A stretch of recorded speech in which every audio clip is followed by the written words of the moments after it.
सबसे पहले इसमें किस किस टाइप के क्वेश्चन बनेंगे, हम इनकाउंटर करते हैं मार्क्स वाइज, सबसे छोटे से लेकर सबसे बड़े तक किस टाइप के क्वेश्चन फॉर्म हो सकते हैं।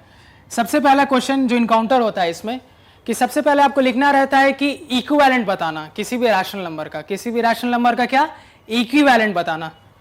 Find the equivalent of rational numbers. अब ये रैशनल नंबर्स बहुत कुछ हो सकते हैं, कुछ एग्जांपल्स देखते हैं। मान लो सबसे पहला एग्जांपल मैंने ले लिया 1/2 का, बहुत सिंपल सा इक्वेशन है, 0.5 सब जानते हैं इसकी वैल्यू। इसका इक्विवेलेंट मुझे बताना है, ठीक है। p/q का फॉर्मेट है, q 0 के इक्वल नहीं है, रैशनल नंबर है, यानी इतना तो पक्का चल गया मुझे कि हाँ ठीक है ये रैशनल नंबर है। और उसके बाद वर्ड क्या है इक्विवेलेंट, यानी इसकी जो भी सॉल्यूशंस आएंगी वो फाइनली मुझे कहाँ लीड कर आएंगी, यहाँ पे। तो मैथमेटिक्स में किसी भी क्वेश्चन को सॉल्व करने के बस 3 पॉइंट्स होते हैं जो ध्यान में देने होते हैं। क्या क्या? सबसे पहला पॉइंट होता है गिवन, कि क्वेश्चन ने दिया क्या है, हमारे पास क्या डाटा अवेलेबल है।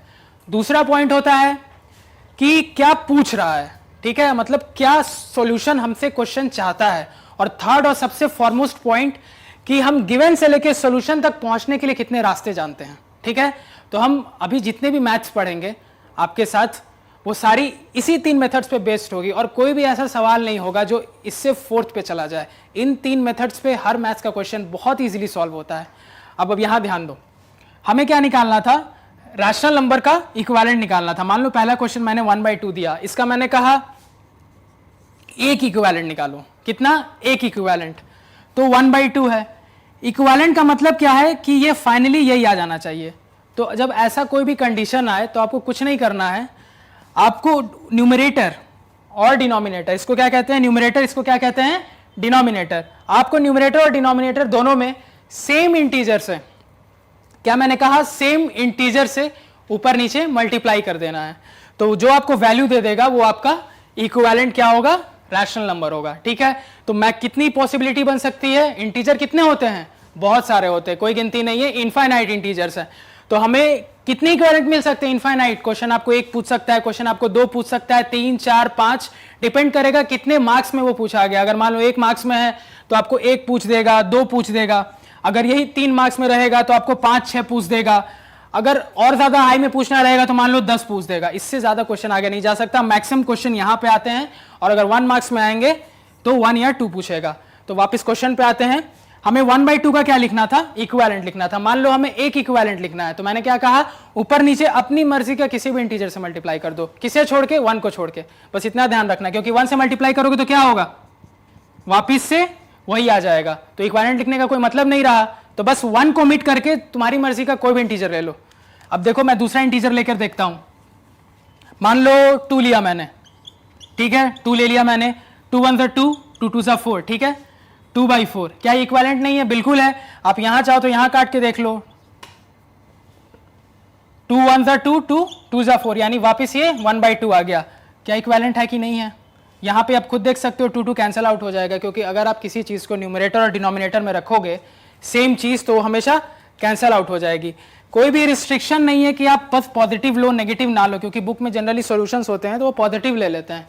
किसी ने आपको मना नहीं किया, मैंने क्या कहा, कोई सा भी इंटीजर लो, बस 1 नहीं होना चाहिए। मैंने लिखा फिर से 1/2, आपकी मर्जी है, -5 ले लो, मैंने -5 लिख लिया, ठीक है। ब्रैकेट क्यों दिया, हमेशा याद रखना, कभी भी कोई भी क्वेश्चन सॉल्व करना, और अगर मल्टीप्लीकेशन और डिवीजन हो और बगल में कोई नेगेटिव नंबर आ रहा हो तो सेपरेट करने के लिए ब्रैकेट यूज करना। इससे एग्जामिनर को ये क्लियर होता है कि बंदा कैसे ऑपरेट कर रहा है, हमारा ऑपरेटर क्लियर होता है। अगर आप सीधे ऐसे -* लिख दोगे ना तो ये एक वे नहीं होता लिखने का। हमेशा कोई भी नेगेटिव नंबर ऑपरेट करना हो तो ब्रैकेट हमेशा यूज करना, ठीक है। अब आगे देखते हैं, इसको हमने सॉल्व किया, -5 नीचे -10, माइनस फिर से कैंसिल आउट हो गया, 5/10। ये क्या है, एक इक्विवेलेंट है। आपकी मर्जी, आप दूसरा लो। फिर से मान लो मैं कोई पॉजिटिव ले रहा हूं, मैं 10 ले रहा हूं, मैंने 10 ले लिया, 10/20, ये भी इक्विवेलेंट है। आपकी मर्जी, आप 100 ले लो, 1/2 इंटू 100/100, ये क्या हो रहा है, 100/200, ये भी इक्विवेलेंट है, क्योंकि ये सारी चीजें फाइनली रिड्यूस होके यही पहुंच जाएगी, जो कि है हमारा ओरिजिनल 1/2।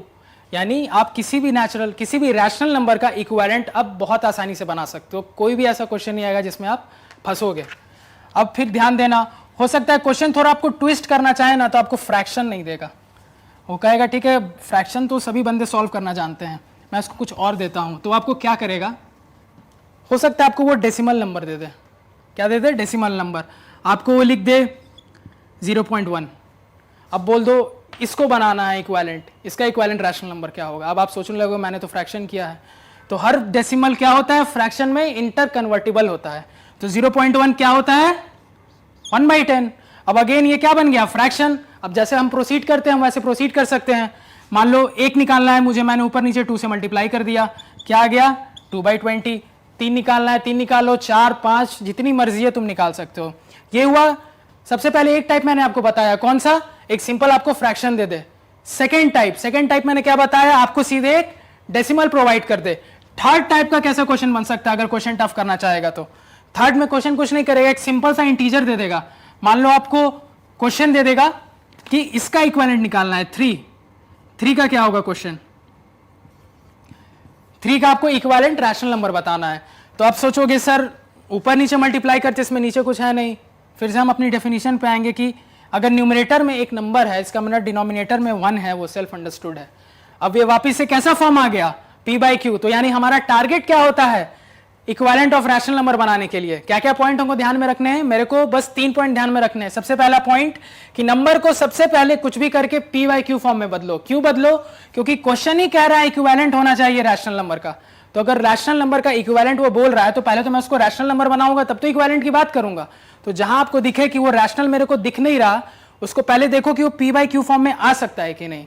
उसके बाद हमारा सेकेंड स्टेप क्या रहेगा, उसको P/Q फॉर्म में बदलना।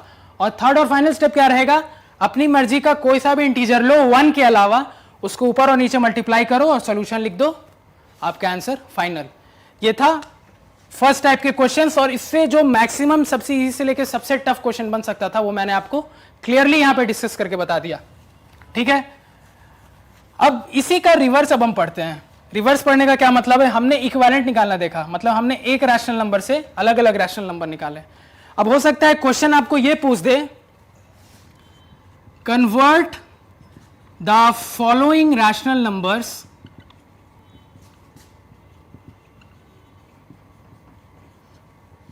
Into simpler form. बहुत क्लियर है जो मैंने लिखा है, कुछ भी ऐसा कंफ्यूजिंग नहीं है। ठीक है, मान लो मैंने पहले एग्जाम्पल लिखा 10/20, बहुत इजी सा। दूसरा लिख दिया -15 - -35। तीसरा लिख दिया मान लो 8/3। चौथा लिख दिया -6। ठीक है, अब एक एक करके देखते हैं। ये सारे जो क्वेश्चंस मैंने रखे हैं अलग टाइप के रखे हैं। क्वेश्चन ये कह रहा है कि फॉलोइंग रैशनल नंबर को सिंपलर फॉर्म में चेंज करना है। ठीक है, काय में चेंज करना है, सिंपलर फॉर्म में। यानी कि वर्ड से आपको समझ में आ रहा होगा सिंपलर फॉर्म।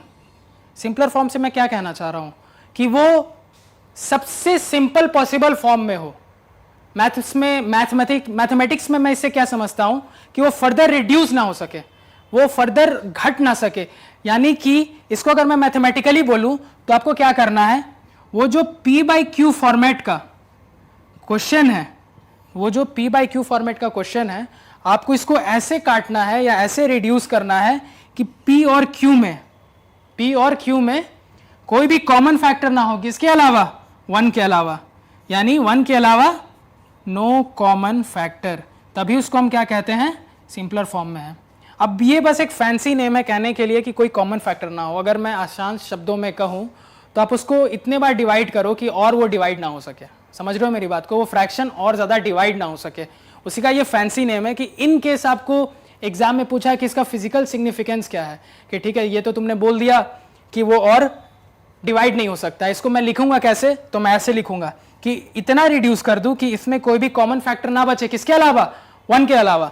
अब हम एक एक करके क्वेश्चन टैकल करते हैं इस फॉर्मेट को ध्यान में रखते हुए। हमारा सबसे पहला क्वेश्चन क्या है, 10/20। ठीक है, 10 1 = 10, 10 2 = 20, 1/2। क्या और ज्यादा ये रिड्यूस होगा, नहीं होगा। देख लो, चेक करना चाहो ऐसे चेक कर लो। 1 का टेबल पढ़ो, 1 1 = 1। 2 का टेबल पढ़ो, 2 1 = 2। क्या कॉमन है, 1। यही हमने यहां पे बताया था, कोई भी कॉमन फैक्टर ना हो किसके अलावा, 1 के अलावा, यानी ये इससे ज्यादा रिड्यूस नहीं हो सकता। या यहां पे भी आप देख के समझ जाओगे कि हाँ ठीक है, और ये ज्यादा रिड्यूस कभी नहीं होगा। अगले क्वेश्चन पे आते हैं, ये तो पहला क्वेश्चन। अगला मैंने क्या क्वेश्चन लिया था, -15 बाई -35, -15 डिवाइडेड बाई -35, इसको चेकआउट करते हैं। दोनों माइनस साइन कैंसिल हो गई। अब ये फ्रैक्शन अभी क्या बन गया है, 15/35 बन गया है। इसको और रिड्यूस करने की कोशिश करते हैं। देखो लास्ट में 5 है, देखो बीच बीच में मैं छोटी छोटी चीजें बताते जाऊंगा, इसको ध्यान रखना, बहुत यूजफुल होंगी। अगर किसी भी नंबर के लास्ट में 5 होता है, यानी कि किसी भी नंबर के यूनिट डिजिट पे 5 होता है, तो हमेशा वो 5 का मल्टीपल होगा, यानी वो 5 से कटेगा ही कटेगा। तो ये देखो लास्ट में 5 है, यानी ये 5 से जा रहा होगा। देखो 5 3 सा 15, 5 7 सा 35, क्या आ रहा है 3 और 7। यहीं से देखने से पता चल रहा है कि 3 और 7 में कुछ भी ऐसा फैक्टर नहीं है जो कॉमन है। तो हम क्या लिखेंगे, ये 3/7, क्या ये और रिड्यूस हो सकता है, नहीं हो सकता है। क्वेश्चन ने फर्दर आगे आपको बोल दिया कि इसको फर्दर मुझे एक्सप्लेन करके बताओ कि और रिड्यूस हो सकता है कि नहीं। आप क्या करो, कुछ नहीं करो, 3 लिखो, 3 into 1 लिखो, 7 लिखो, 7 into 1 लिखो, क्या कॉमन है 1। यही हमारी कंडीशन थी क्या, सिंपलर फॉर्म की। अगर यही क्वेश्चन 1 नंबर में आया तो यहां तक आपका आंसर सफिशिएंट है, मोर देन सफिशिएंट। अगर 2 नंबर में आया, ये स्टेप ऐड कर देना, आपके पूरे नंबर आ जाएंगे। हाँ, हो सकता है ज्यादा नंबर में आप यहां तक छोड़ दो तो आपको पूरे मार्क्स ना मिले, क्योंकि वो कह दे आप ये कंडीशन लिख सकते थे क्योंकि ज्यादा मार्क्स का क्वेश्चन था। लेकिन चूंकि क्वेश्चन का मार्क्स बढ़ गया तो आपने एक स्टेप ऐड कर दिया। एग्जामिनर, आपका काम होता है एग्जामिनर को जितना डाटा पॉसिबल हो उतना देना, ताकि कोई भी ऐसा मौका ना हो कि आपका वो नंबर काट सके। ठीक है, ये मैंने दूसरा क्वेश्चन देखा। आप एक तीसरा क्वेश्चन देखते हैं। तीसरा हमने क्या एग्जांपल लिया है, तो तीसरा एग्जांपल हमारा यहां पे है 8/3। अब देखते हैं 8/3, हम 8/3। अब कहोगे ये इसको क्या सिंप्लीफाई करना, ये तो ऑलरेडी सिंप्लीफाइड है। हाँ ठीक है, ऐसे क्वेश्चन आपको कॉम्पिटिटिव एग्जाम में आ सकते हैं। आपको 4 ऑप्शन दे देगा, इसमें पूछ देगा कौन सा ऑलरेडी सिंप्लीफाइड फॉर्म में है, तो आपको ये चीज यहां पे ध्यान देनी है। ऑलरेडी सिंप्लीफाइड फॉर्म है, इसको और सिंप्लीफाई करने की जरूरत नहीं है। तो आप क्या करोगे, 8 into 1, 3 into 1, यहां से ही देख रहे हो कॉमन है, ये ऑलरेडी सिंप्लीफाइड फॉर्म में है।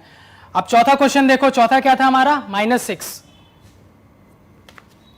अब देखो -6, देखो -6 का क्या मतलब है, -6/1, रैशनल नंबर बनाना पहला एम। अब -6/1 में देखो कुछ कॉमन है, कुछ भी नहीं है, ये ऑलरेडी सिंप्लीफाइड फॉर्म में है। तो मैथ्स में ऐसा नहीं है कि क्वेश्चन देखा और भिड़ गए, ये कभी नहीं करना है। क्वेश्चन को पहले एक बार देखना है, एनालाइज करना है कि क्वेश्चन कुछ ट्रिकी तो नहीं है, क्वेश्चन हमारे साथ खेल तो नहीं रहा है। इस चीज का बहुत ध्यान रखना है कि कई बार क्वेश्चंस में ही आंसर छुपे होते हैं लेकिन आप ज्यादा कंफ्यूज होते हो, तो इस चीज का आपको खासा ध्यान रखना है। ठीक है, तो ये हमने अभी तक क्या देखा, रैशनल नंबर को सबसे पहले हमने देखा एक्सपैंड करना, फिर हमने क्या देखा, सिंप्लीफाई करना। एक बार हमने इक्विवेलेंट निकाला, एक बार हमने सिंप्लीफाई किया। ठीक है,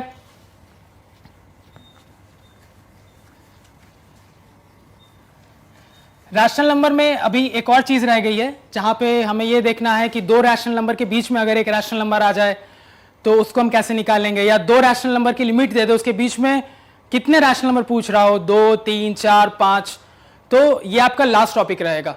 तो रैशनल नंबर को अभी फिलहाल यहाँ पे कंक्लूड करते हैं, आगे के सेक्शंस में हम और देखेंगे। Thank you.